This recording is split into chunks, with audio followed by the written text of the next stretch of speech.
ውድ የዩቲዩብ ተከታታዮቼ እንዴት ናችሁ? ደህና ናችሁ? እኔ አለው። እንግዲህ ዛሬ ጆን ዳንኤል ዝምታውን ሰበረ እላችኋለሁ። ምክንያቱም ባለፈው አዶንም እንደዛ ወጥቶ ተናግሮ ነበር። ቆይቶ በኮሜንትም እያጨናነቁት ነበር። ዛሬ ራሱ እያየሁት ነበረ ጆንን እና እንግዲህ እንደዚህ መልስ ሰጥቷል እላችኋለሁ። ሁላችሁም ማንበብ ያለባችሁ ነው። አንብቡ። እና እኔ በጣም የሚያሳዝነኝ ማለት ነው ጋይስ፣ ብዙዎቹን የታዘብኩት እዚህ ሚዲያ ላይ አንዱን ስትወዱ ግዴታ አንዱን መጣል የለባችሁም። ሁለቱንም እኩል መውደድ አለባችሁ። ካልወደዳችሁ መተው ነው እንጂ አዶናይን ስለወደዳችሁ ጆ መጣል የለበትም። ጆን ስለወደዳችሁ ደግሞ አዶንም እንደዛው። እኔ አሁን ሁለቱንም እኩል ነው የሚወዳቸው፣ ምንም አላያቸውም። ምክንያቱም ሁለቱም እየሰሩ ያሉ ልጆች ናቸው። እያያችሁም ነው።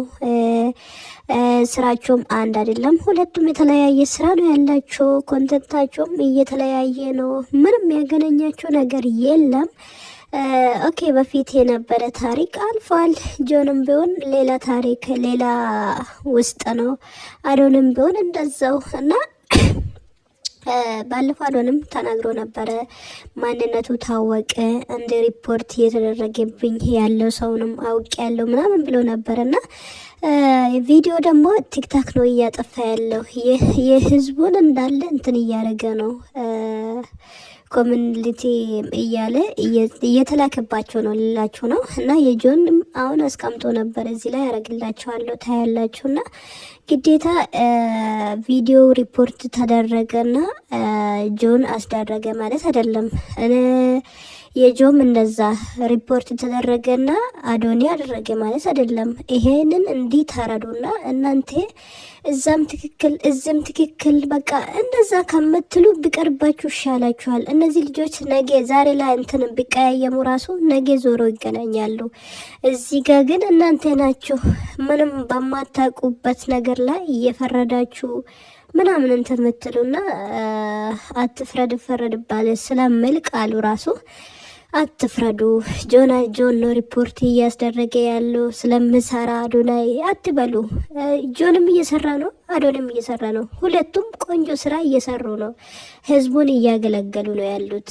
ማንንም እንትን አትበሉና ኦኬ፣ ማበረታታት ነበረባችሁ። ጆን አሁን እኮ ከአመቱ 1 አመት ከግማሽ መሰለኝ እንደዛ አይነት ነገር ነው እና እዛ እስር ቤት ውስጥ ቆይቶ በጭንቀት በምን እንትን እያለ ነበርና አሁን ላይ ደግሞ ሰላሙን ስጡት። ልጁ ይስራበት፣ ስራውን ይስራበት፣ ይቀጥልበት። እናንተም ደግሞ አዶናይን መውደድ ካለባችሁ ውደዱት፣ ማድነቅ ካለባችሁ አድንቁት፣ በመርዳት ከፈለጋችሁ እርዱት በምትችሉ ማለት ነው።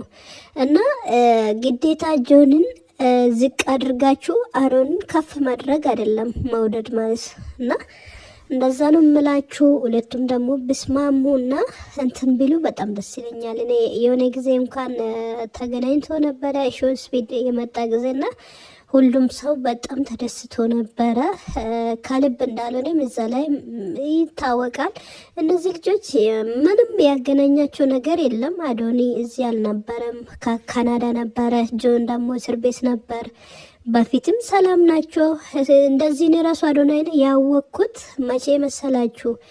እንትን 11 ብር ነው አካውንቴ ላይ ያለ ጊዜ ነው። እኔ ውጭ ላይ ጎዳና ወጥቻለሁ ምናምን ሊወጣ ነው ያለበት ጊዜ ነው እሱን ያወቅኩት። ኦልሬዲ ወደ 2 አመት እየርኩ መሰለኝ። እኔ ያኔ ነው አዶናይን ያወቅኩት። ጆን ደግሞ ከዛ በፊትም አውቀዋለሁ። እዚህ ጋር ከነጃኒ ጋር ፍቅረኛሞች በነበሩ ጊዜ ያኔ አለ አይደለ እዛ ጋር ስጣሉ ምናምን የነበረበት ጊዜ አውቃለሁ። እና ምን ልላችሁ ፈልጌ ነው ሁለቱም አይተዋወቁም ነበረ ልላችሁ ነው። እና አሁን ነው ገና መጥቶ ህዝቡ ነው ያጣላችሁ ማለት እንችላለን። ምክንያቱም እነዚህ ልጆች አይተዋወቁም ምን አይሉ መጀመሪያ ማለት ነው። እና እናንተ ሆናችሁ ሆይ ሆይ ሆይ ሆይ ያላችሁ ልጆቹ ቂም እንዲያያዙ አደረጋችሁ። እና አሁንም ደግሞ ቢቀርባችሁ ይሻላችኋል ይላችኋለሁ። ምክንያቱም ነገ እነዚህ ልጆች ይታረቃሉ። ምንም አልተባባሉም፣ አልተነጋገሩም፣ አልተሰዳደቡም፣ ምንም አልተባባሉም። እና ምንም ያገናኛቸው ነገር የለም። እናንተው ናችሁ ልጆቹን እያጣላችሁ ያላችሁና ለምትናገሩ ለተናገራችሁ ሁሉ ደግሞ ዛሬ መልስ ሰጥቷል። የተነገረ ሁሉ ዝም ያለ ሁሉ እውነት እንደሌለው እንዳይመስላችሁ ብሏል። ስለዚህ ጆን ዝም ስላለ እውነት የለውም ማለት አይደለም። አዶንም ስለተናገረ እውነት አለው ማለት አይደለም። እውነቱን የሚያውቀው እግዚአብሔር ብቻ ነውና እግዚአብሔርና ያ ሰው ብቻ ነው የሚያውቀው። ስለዚህ እናንተ ዝም ብላችሁ አትፍረዱ ይላችኋለሁ። አሁን ግማሾቹ ጆንን ቂም የያዛችሁበት ከጃኒ ጋር የነበራቸው ጊዜ ምናምን በሱ ምክንያት ነው አብዛኞቻችሁና አሁን ደግሞ ያ ጊዜ አልፏል። ጃኒም ሌላ ታሪክ ውስጥ ናት። ጆንም እንደዛው የልጅ አባት ሆኗል። ጃኒም ደግሞ እግዚአብሔር ሰጥ እና እንደዛ እላችኋለሁ ጋይስ። ጃኒም ደግሞ ያው እንደ አዶኒ ያለው ወንድ ፍቅረኛ አገኘች። ያው በቅርቡ ደግሞ እንትን ቀለበት እንደሚያስሩ ባለፈው እነ ኪዲ ቀለበት ላይ የሆነ ተስፋ እንዳለ አይተናል እላችኋለሁ። ሌላ ያለፈ ታሪክ እያመጣችሁ እዚህ ጋር ልጆቹን አታጨናንቁ ልላችሁ ነው። መውደድ ካለባችሁ ሁሉንም ሰው እኩል ውደዱ። ካልወደዳችሁም ደግሞ እኮ ግዴታ ጥላቻ መኖር የለበትም መተውም አለባችሁና እንደዛ እላችኋለሁ ጋይስ። እንዲህ አታድርጉ። ሁላችሁም ኢትዮጵያዊ ናቸው። ሁለቱም ልጆቻችን ናቸው።